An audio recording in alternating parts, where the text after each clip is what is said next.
हाय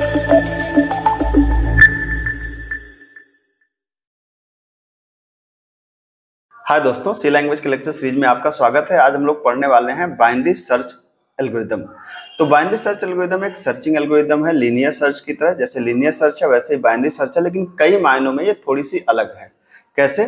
पहले binary search को आपको समझना पड़ेगा। बाइनरी सर्च को आप इस तरीके से विजुअलाइज करिए, जैसे सपोज करिए कि आपके पास एक किताब है जिसमें 500 पन्ने हैं, और मान लीजिए कि मैं चाहता हूं कि मैंने कहा बेटा कि ऐसा करो कि पेज नंबर 325 खोलो। तो आप क्या करेंगे? आप page number 1, page number 2, page number 3, page number 4 ऐसे अगर आप सर्च करेंगे तब आपको 325 बार पेज को पलटना पड़ेगा, है ना।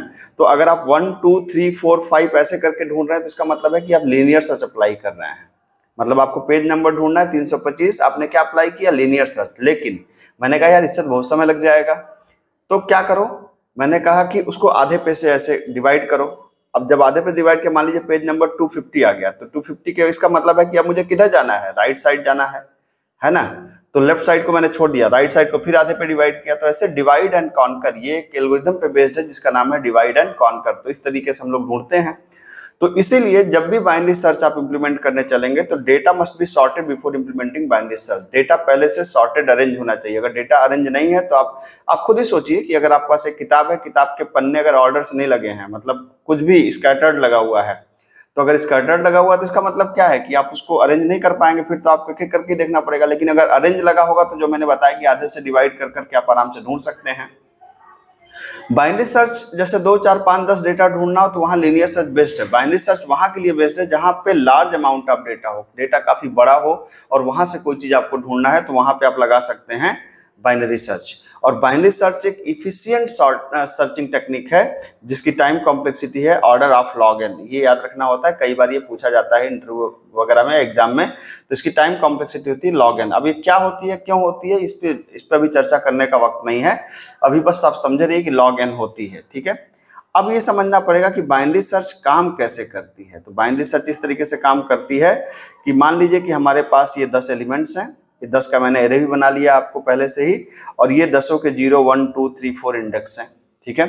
तो अब अगर इस पे हमें बाइनरी सर्च अप्लाई करना हो तो हम किस तरह से कर सकते हैं? हम एक स्टार्टिंग वैल्यू मानते हैं। तो स्टार्टिंग वैल्यू क्या होगी? स्टार्टिंग वैल्यू हमारी होगी शुरुआती वैल्यू, मतलब 0th इंडेक्स। और एक हम मानते हैं एंडिंग वैल्यू। तो एंडिंग वैल्यू क्या होगी? लास्ट इंडेक्स, मतलब 9, ठीक है। फिर हम क्या कैलकुलेट करते हैं? हम ये काम करते हैं कब तक? हम कहते हैं भैया जब तक ये काम करो जब तक कि स्टार्टिंग इंडेक्स छोटा है किससे? एंडिंग इंडेक्स से। अगर छोटा है तो क्या करना है? सबसे पहले कैलकुलेट करो मिड को। मिड कैसे कैलकुलेट होगा? Starting plus ending divide by 2। तो आप खुद से सोचिए कि अगर आपने यहाँ पर मिड कैलकुलेट किया, ठीक है, अगर आपने मिड कैलकुलेट किया, इधर कर रहा हूं मैं, तो पहली बार जब मिड आप कैलकुलेट करेंगे तो मिड कितना आएगा? 0 + 9 डिवाइड बाई 2, मतलब 4 आएगा। क्योंकि ये इंटीजर में कैलकुलेशन होती है इसलिए पॉइंट में नहीं आएगा, याद रखिएगा। इंटीजर का मतलब पॉइंट को छोड़ देगा। तो 0 + 9 डिवाइड बाई 2 मतलब 4 आएगा आपका। जब 4 आएगा तो चेक करेंगे क्या जो एरे का मिड है, जो एरे का मिड है वो बराबर है क्या जिस नंबर को हमें ढूंढना है। अब यहाँ पे एक बात तो मैंने लिखा ही नहीं कि किस नंबर को ढूंढना है। तो मान लीजिए कि हमें जिस नंबर को ढूंढना है उस नंबर की वैल्यू है 80, ठीक है। मान लीजिए हमें 80 को ढूंढना है। तो अब आपने क्या किया कि क्या array of mid equal to number, क्या ये नंबर को मतलब अब देखिए, सोचिए आप खुद से कि क्या एरे ऑफ मिड का मतलब क्या है? 4, ये मतलब ये वाली वैल्यू, क्या ये वाली वैल्यू जो है वो 80 के बराबर है? क्या नहीं है। अगर होती तब क्या करते? अगर होती तो हम यहाँ पे कहते भैया ऐसा करो कि तुम फाउंड को कर दो मिल गया 1 और बाहर निकल जाओ, यहीं पे ब्रेक कर देते, ठीक है। ये तो बात तब होती अगर मिल जाता, लेकिन अगर नहीं मिला तब क्या करेंगे भाई साहब, ठीक है। अब नहीं मिला तब आप क्या करेंगे? आप खुद से सोच के बताइए, क्योंकि अभी तो पहली बार तो हमारा नंबर मिला नहीं। अब हमने कहा यार कि अगर लिस्ट पहले से अरेंज है, मतलब ये आपको पता है कि यहाँ 10 है, यहाँ 20 है, यहाँ 30 है, यहाँ 40 है, तो इसका मतलब है कि अगर 80 ढूंढना है तो ये अब इधर ही होगा। 80 ढूंढना है तो इधर ही होगा। इसके इधर होने की संभावना तो बिल्कुल भी नहीं है, इधर होने की संभावना एकदम से नहीं है, ये तो कंफर्म बात है। तो इसका मतलब यह है कि जो स्टार्टिंग, अब यही हम यहाँ पे चेक करेंगे। क्या चेक करेंगे?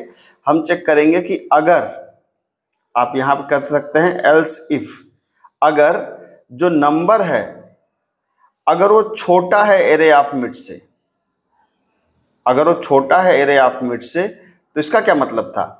इसका मतलब है कि अगर मान लीजिए नंबर कहीं इधर का होता, तो इसका मतलब है कि इधर इस बीच कहीं होगा, इस वाले पार्ट में कहीं होगा। तो छोटा होता तब क्या करते? छोटा होता तो हम कहते भैया ऐसा करो, ये जो एंड की वैल्यू आप जो कर रहे हो, ये जो एंड है, अब छोटा, अगर नंबर छोटा होता मिड से, तो इसका मतलब क्या है?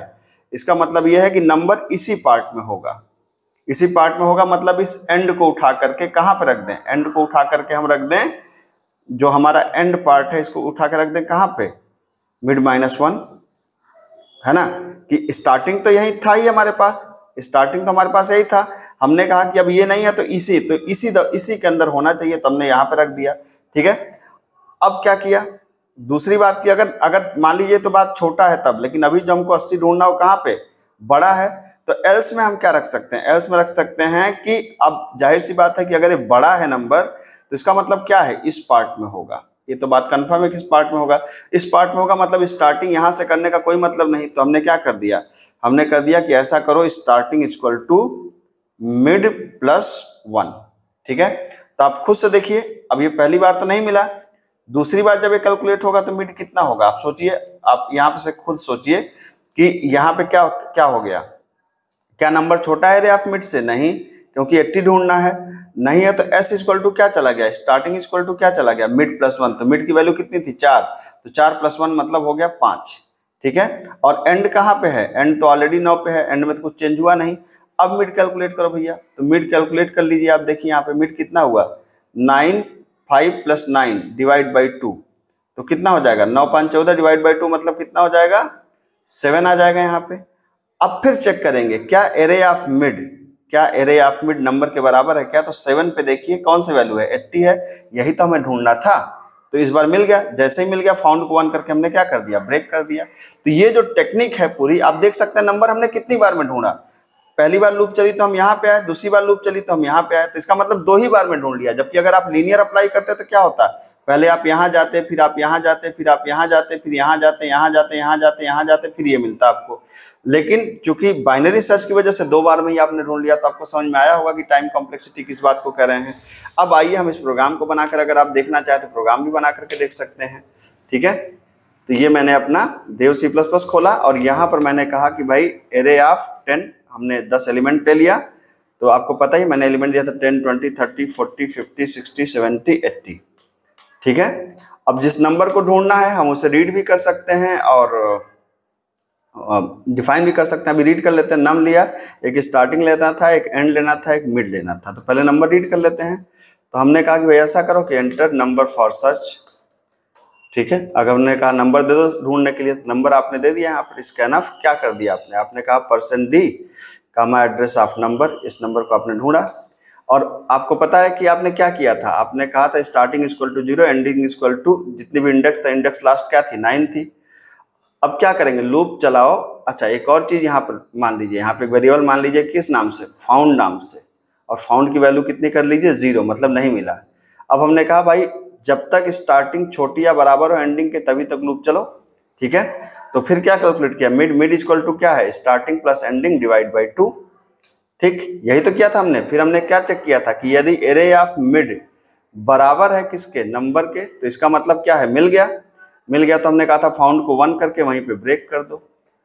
अगर बराबर नहीं है तब क्या करो? एल्स इफ चेक करो। हमने जो कहा था कि नंबर अगर छोटा है एरे ऑफ मिड से, तो क्या कहा था कि मिड अगर छोटा है तो क्या हो जाएगा? एंड इक्वल टू हो जाएगा मिड -1।